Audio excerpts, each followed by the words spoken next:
Do you know why we sneeze?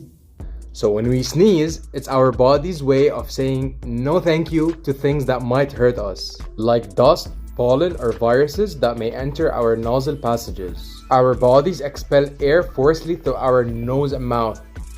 So the next thing you know is that our tongue is pressed against the roof of our mouth. On the other side, our nose has special sensors that feel when something bad's in there. In some way, our nose is connected to our brain, so our brain sends a signal for our body to get rid of it. So that's why we sneeze. Oh, by the way, one last thing. Your heart does not stop when you sneeze. It's just a common myth.